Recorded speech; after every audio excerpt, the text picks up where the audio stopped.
بسم اللہ الرحمن الرحیم کہ وہ صحابی جس کو میرے نبی نے ہاتھ بلند کر کے کہا ہو کہ معاویہ تو جنتی ہے، اور وہ حضرت امیر معاویہ جن سے رسول اللہ نے قرآن خود لکھوایا ہو، وہ امیر معاویہ جن کو ہادی مادی خود رسول اللہ نے فرمایا ہو، وہ امیر معاویہ جنہوں نے رسول اللہ صلی اللہ علیہ وسلم کی اسلام قبول کرنے کے بعد ساری زندگی خدمت کی ہو، ان کی وفات کے دن جو کونڈے کرے گا اس کے دل میں ایمان رہے گا؟ اسلام آئے گا؟ نہیں آئے گا، نکل جائے گا۔ اس لیے کہ رسول اللہ کا دل کتنا دکھ جائے گا اس بندے سے جو امیر معاویہ کی وفات کے دن کونڈے کرتا ہے، یہ رسم کرتا ہے۔ قیامت کے دن اگر رسول اللہ نے پوچھ دیا کہ میرا بھائی دنیا سے رخصت ہوا تھا، کاتب وحی دنیا سے رخصت ہوئے تھے، مجھ سے محبت کرنے والے رخصت ہوئے تھے، جن کو میں نے ہادی مادی کہا تھا، جن کو میں نے جنتی ہونے کی بشارت دی تھی، وہ امیر المومنین حضرت امیر معاویہ جب دنیا سے رخصت ہو جاتے ہیں 22 رجب المرجب کو، اس دن تم کونڈے کر کے ان کی وفات کی خوشی کرتے ہو، تمہارا میرے ساتھ کوئی تعلق نہیں ہے۔ تو قیامت کے دن مسلمانوں جب رسول اللہ نے ہم سے تعلق توڑ لیا تو اس دن پھر ہم کدھر جائیں گے؟ امیر معاویہ وہ خوش نصیب اور خوش بخت صحابی ہیں، ان کی عظمت کو سمجھنا چاہیے، کسی صحابی کی گستاخی نہ ہو جائے، کسی صحابی کی بے ادبی نہ ہو جائے۔ یہ امیر معاویہ وہ ہیں جنہوں نے قرآن لکھا ہے۔ میں آپ کو ایک مثال یاد دینا چاہتا ہوں، رسول اللہ نے فرمایا جس کا بچہ قرآن حفظ کر جائے اس کے باپ کے سر پہ قیامت کے دن تاج رکھا جائے گا۔ یہ حدیث صحیح ہے اور ہمارا ایمان ہے۔ اسی حدیث کو اگر پڑھنا ہو، تفصیل کے ساتھ پڑھنا ہو، تو شیخ الحدیث و تفسیر حضرت مولانا محمد زکریا صاحب سہارنپوری رحمۃ اللہ علیہ فضائل اعمال میں بڑی تحقیق کے ساتھ اس حدیث کو لکھ دیا ہے۔ اس حدیث پاک کا حوالہ بھی شیخ زکریا نے دے دیا اور نیچے اس کا مفہوم بھی شیخ زکریا رحمۃ اللہ علیہ نے بیان کر دیا کہ یہ حدیث کس درجے کی ہے، کہ رسول اللہ نے فرمایا جس کا بچہ قرآن پڑھ جائے اس کے باپ کے سر پہ قیامت کے دن تاج رکھ دیا جائے گا۔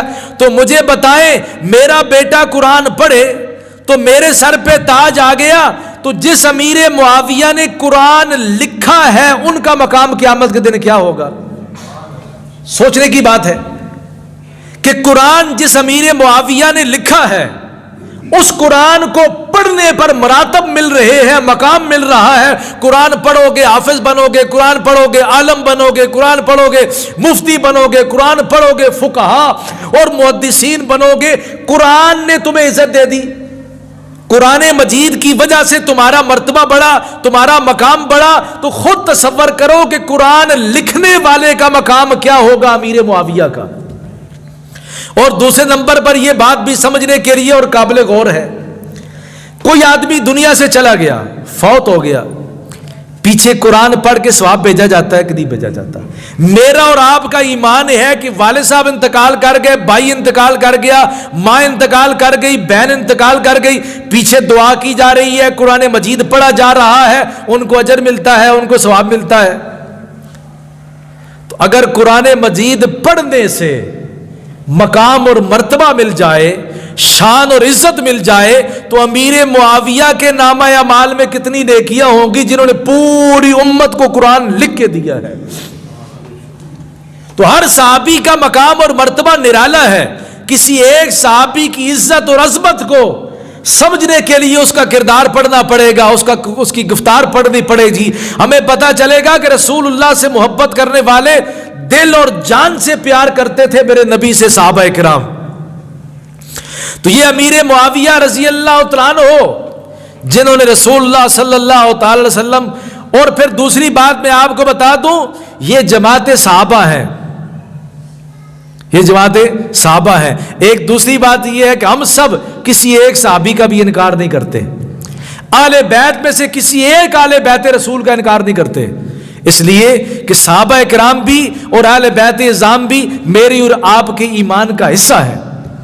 اور جو آدمی حضرت علی المرتضیٰ رضی اللہ عنہ سے محبت کرتا ہے، یاد رکھیں جو حضرت علی رضی اللہ عنہ سے محبت کرتا ہے وہ کبھی بھی امیر معاویہ سے بغض نہیں رکھ سکتا۔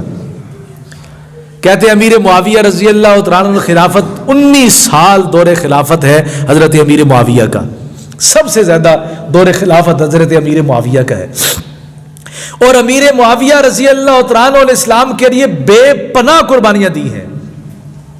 اور کہتے ہیں امیر معاویہ رضی اللہ تعالیٰ عنہ میرے نبی کی خدمت میں اکثر آیا کرتے تھے.